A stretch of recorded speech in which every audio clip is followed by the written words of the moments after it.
वेळेचंही महत्त्व.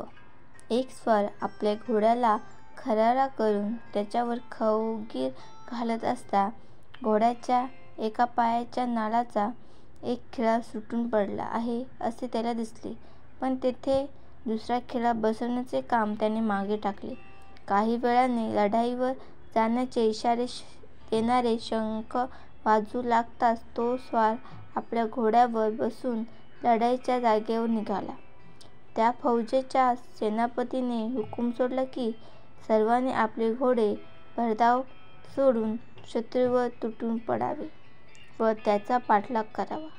हुकुमाप्रमाणे तो स्वार आपला घोडा उडवीत चालला असता खिळा पडल्यामुळे सैल झालेला घोड्याचा नाद गळून पडला व त्यामुळे घोडा लंगडत लंगडत चालू लागला.